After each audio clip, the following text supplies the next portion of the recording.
so we could see that we're individuals and we should value that and look for and appreciate each other's differences, not trying to be all the same. And that being all the same isn't always right. And then traditions and customs, a few people chose that one. In this book, you recognize all their traditions and customs. Do we have traditions and customs? You bet we do.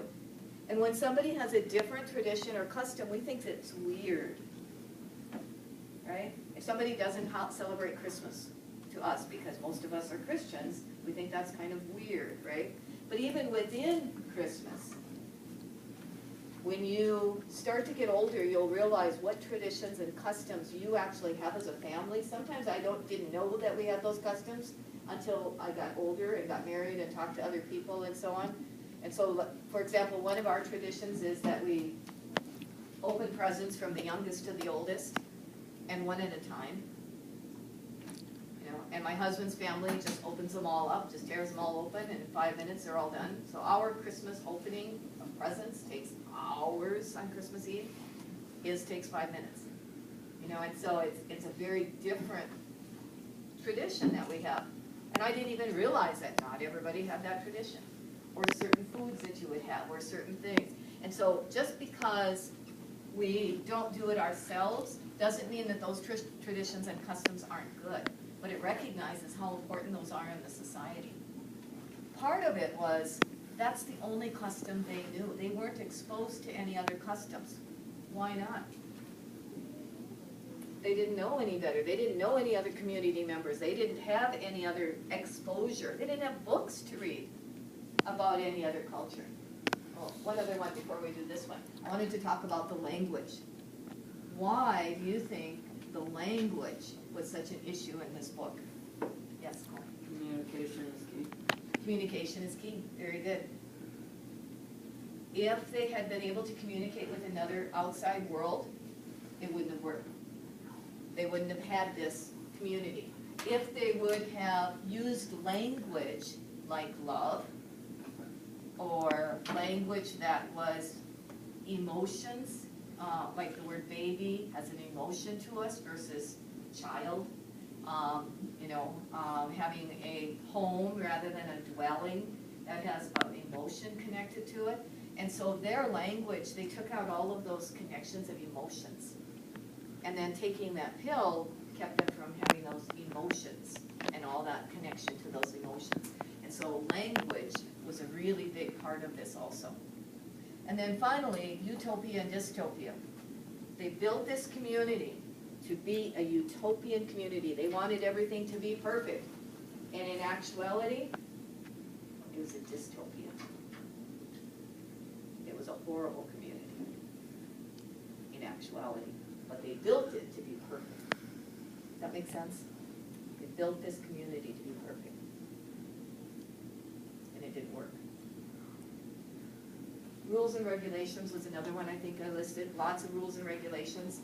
But they were different, and we do too, but they were different rules and regulations. Okay, so before we talk about Lois Lowry, what other questions do you have about the book itself? Things that happened that you went, what? Why did this happen? In my last class they asked about Gabe. Why did he take Gabe? Gabe was going to be released the next morning. So he didn't wait and get taken in the car and get enough food and get all those things that was planned out. He didn't wait.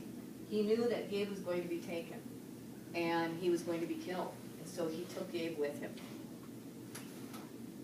And so he did a lot of horrible things in that community. What were some of the rules he broke? Stole the bike and a child. Left his home at night. Stole food. Escaped the community. Left the community. Took his dad's bike. All kinds of things that he did wrong. And so he said, you know, if I try to turn back now, I'll be released then too. And if I try to live in that world, I can't live in that world. I just can't. Knowing what he knew, he couldn't live in that world. Yeah. I really think you got caught and you were released and you gave all the memories just the same thing, it'd be like the same thing. exactly.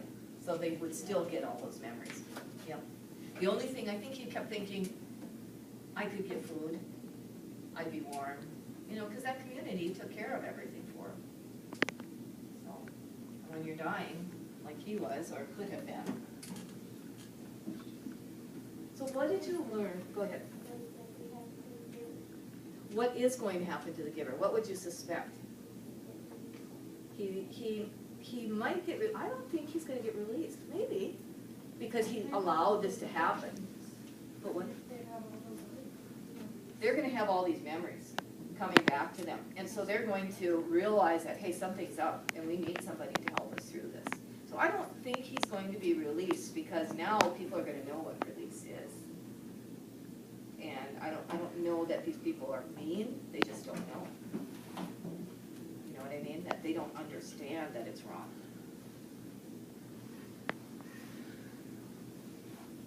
Other questions? Thought-provoking book, anyway.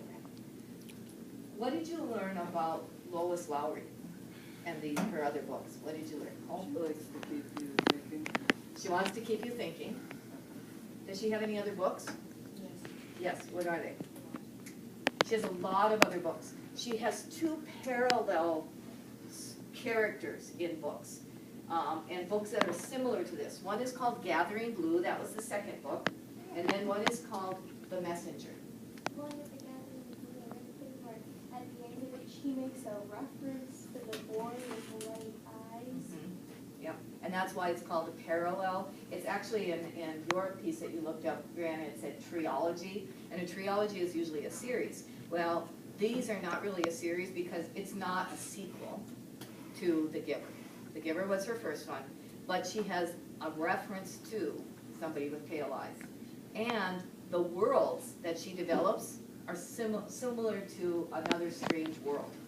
So it's not the same world, but it's another community that's really different, that has different traditions, and it's supposedly another utopian community and so on. Yes?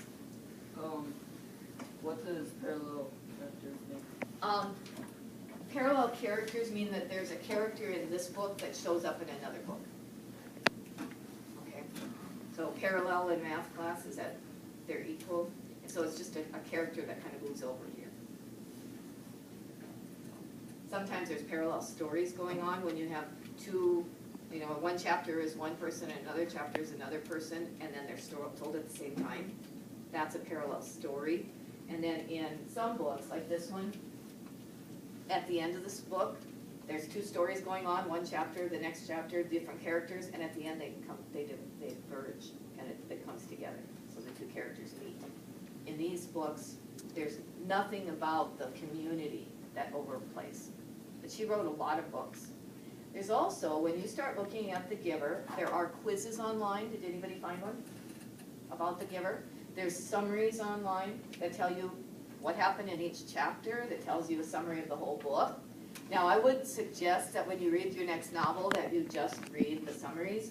That'll help you, but it won't be the all answer. You know, you still need to read the book so you really get it, really understand it. But it's okay to read those summaries. It's okay to read the online questions or to take the online quizzes.